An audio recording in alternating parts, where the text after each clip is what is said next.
पाकिस्तान के अंदर इंडिया के हिमायती कौन है? क्या हाइपर सुपर सोनिक ब्राह्मोस को गिराया गया या फिर खुद से गिरे?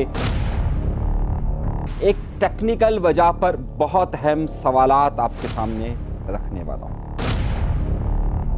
आज के प्रोग्राम का खास मुद्दा यह होगा कि इस वक्त पूरे पाकिस्तान में ये बात देखी जा रही है कि कौन कौन से ऐसे लोग थे कि जिन्होंने पाकिस्तान और इंडिया की इस जंग के अंदर पाकिस्तान की सपोर्ट की या पाकिस्तान की सपोर्ट ना करके इंडिया की बराह रास्त मदद की गई।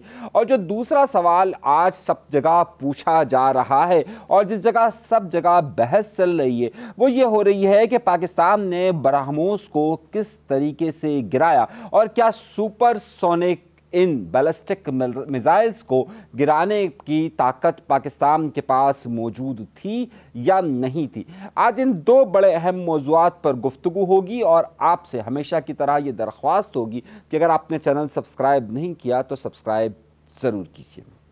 आइए सबसे पहले मौज़ूआत पर बात करते हैं। अगर पाकिस्तान और इंडिया की जंग को देखा जाए तो उसमें इंडिया के बहुत सारे नाम आपको ऐसे नज़र आएंगे जो इंडिया की हुकूमत की मुखालफत कर रहे थे और जब जंग हुई तो वो इंडिया की हिमायत में इस हद तक झूठ बोलने लगे कि आप उसे देखते रह गए कि क्या ये वही लोग हैं कि जो अपने आप को सहाफ़ी कहा करते थे, जो अपने आप को इन्फ्लुएंसर कहा करते थे, जो अपने आप को आज़ाद कहा करते थे, जो अपने आपको हिंदू तबाह के नज़रिए से अलहदा समझा करते थे, जो कि बड़े बड़े अदाकार या अदाकाराएं थी या बहुत बड़े खिलाड़ी थे, वो तमाम के तमाम इंडिया की हिमायत में फ्रंट लाइन पर आ गए।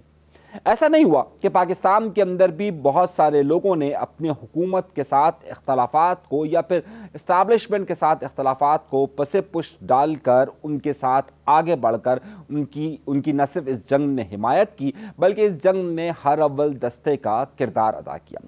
पाकिस्तान में ऐसे लोगों की तादाद आपको बहुत ज़्यादा मिलेगी कि जिन्होंने इस नाजुक वक्त में पाकिस्तान के साइबर के हवाले से, पाकिस्तान के मीडिया के हवाले से, पाकिस्तान में प्रोपेगेंडा के हवाले से हर अव्वल दस्ते का किरदार अदा किया। लेकिन आज बहुत सारे लोग ये सवालात पूछते हुए नजर आते हैं कि क्या बहुत सारे ऐसे सियासतदान और बहुत सारे ऐसे अदाकार, बहुत सारे ऐसे इन्फ्लुएंसर्स कि जिनकी इंडिया के अंदर बड़ी ही सुनी जाती है या जिन्हें इंडिया के अंदर बहुत ज़्यादा देखा जाता है, वो तमाम के तमाम लोग क्यों कर पाकिस्तान में आगे बढ़कर काम नहीं किया। जैसे मिसाल के तौर पर हम चलते हैं सबसे पहले कुछ ऐसी सियासी जमातों की तरफ कि जिन्होंने यहाँ बयानबाजी तो बहुत ज़्यादा की, लेकिन क्या उन्होंने अवामी रायामा हमवार करने के लिए कोई बहुत बड़ा किरदार अदा किया? अगर आप हुकूमत की इत्तेहादी जमातों को अगर गौर से देखें तो आपको ऐसा लगेगा कि सहमे हुए, डरे हुए और वक्त का इंतज़ार करते हुए नजर आए। आपको सिवाय चंद हुकूमती चेहरों के अलावा कोई भी मीडिया या सोशल मीडिया पर इन्फ्लुएंस डालता हुआ या अपनी बात पहुंचाता हुआ उस तरीके से नजर नहीं आया। हाँ, अलबत्ता जैसे ही जीत का जश्न मनाया जाता है और जैसे ही पाकिस्तान की फजाइया ने एक बड़ा ही अहम किरदार अदा किया तो आपको कुछ लोग ऐसे ही कुओं से बाहर आते निकले जैसे मौसमी मेंढक बाहर निकलते हैं। लेकिन उसमें बढ़कर एक नुक्ता यह था कि पाकिस्तान के अंदर मौजूद बहुत सारे ऐसे इन्फ्लुएंसर्स कि जिनकी वीडियोस को इंडिया के अंदर बेतहाशा देखा जाता है, वो इस सारे मामले के अंदर खामोश रहे। चाहे आप डकी भाई जैसे किरदार को देखिए, चाहे आप रजब को देखिए या फिर आप दीगर ऐसे आपको बेतहाशा अदाकार और अदाकाराएं नजर आएंगी जो कि इंडिया में न सिर्फ काम करने के ख्वाहिशमंद नजर आते हैं बल्कि इंडिया के अंदर अपनी बहुत बड़ी मकबूलियत को भी किसी तौर पर खोना नहीं चाहते थे। ये एक अलग बात है कि इंडिया ने इनके साथ कोई ऐसा सुलूक नहीं किया और इंडिया ने इन पर बहुत सारे लोगों पर पाबंदी भी आयद की, लेकिन ये लोग उस तरीके से नज़र नहीं आए। आखिर ये क्या वजह हुई? और इसे सोचने की ज़रूरत है कि क्या बहुत सारी जगहों पर आर्ट, सहाफ़त या फिर इससे बढ़कर आपको उस जगह पर जहां आकर आपको एक ये साबित करना पड़ता है कि आप जिस रियासत के साथ रहते हैं या आप जिस मुल्क के अंदर रहते हैं आप उसके साथ कितने मुखलिस हैं और जंग के इस कैफियत के अंदर आप फ्रंट मैन का किरदार अदा करते हैं या नहीं करते हैं। ये सवालात पाकिस्तान के सोशल मीडिया पर बेतहाशा पूछे जा रहे हैं और बेतहाशा पाकिस्तान ने ऐसे लोगों को बार बार इंडिया के उन सहाफ़ियों, इंडिया के उन अदाकाराओं, उन अदाकारों और उन बड़े बड़े क्रिकेटर्स की मिसाल दी जाती है कि जो फ्रंट पर आकर लड़े अपनी हुकूमत की तरफ से, जबकि पाकिस्तान में ऐसे बहुत सारे नाम नजर आते हैं कि जो नहीं हुए। शाहिद आफरीदी साहब ने आपने देखा होगा कि वो हर जगह पर खड़े रहे और फिर इंडिया में उनके खिलाफ क्या प्रोपेगेंडा हुआ ये भी आपने देखा। पाकिस्तान में बहुत सारे इन्फ्लुएंसर्स पर पाबंदी इंडिया के अंदर आयद की गई, उसमें एक हमारा चैनल भी शामिल है कि हम पर भी पाबंदी आयद की गई।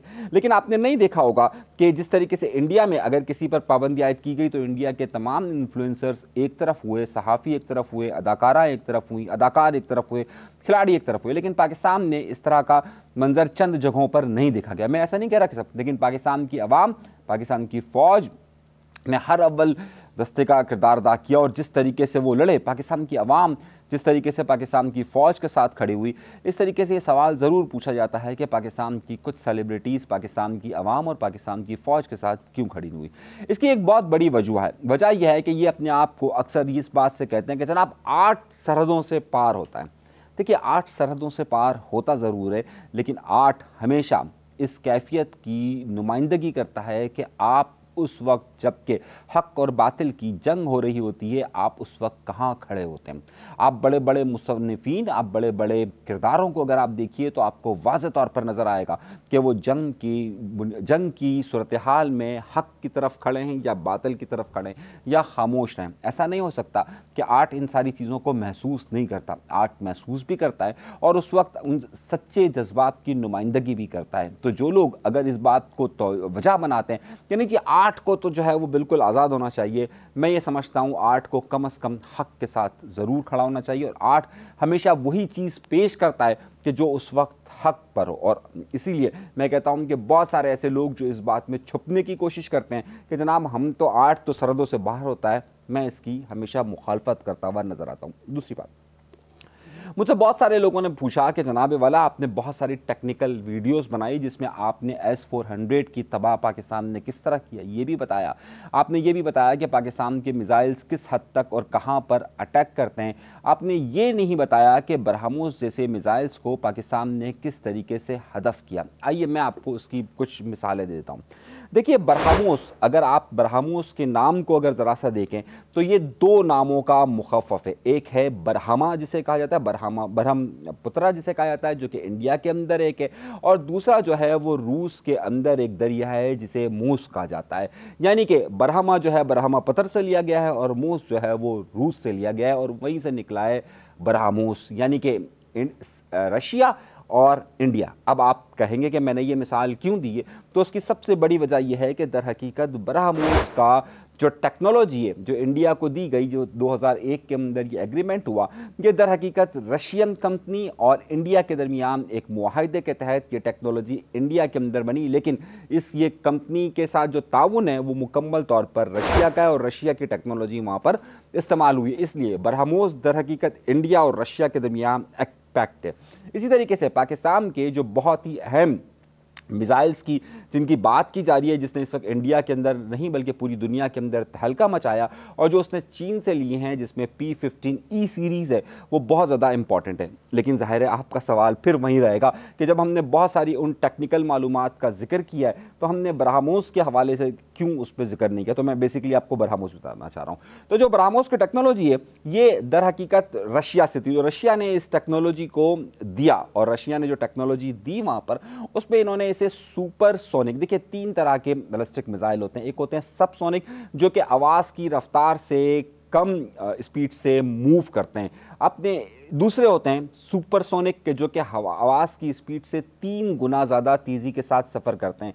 आपने एक वो बच्चे की वीडियो देखी होगी जिसमें एक बाप अपने बच्चे को, जब पाकिस्तान में मिसाइल अटैक होता है तो पाकिस्तान ने वो बच्चे को बताता है कि देखो ये मिसाइल यहाँ से चला गया और अब आवाज़ आएगी, क्योंकि वो आवाज़ की रफ्तार से ज़्यादा तेज़ सफ़र करता है तो इसलिए वो आता है। इसीलिए पाकिस्तान के अंदर ब्रह्मोस के अटैक किए गए और एक आध नहीं किए गए।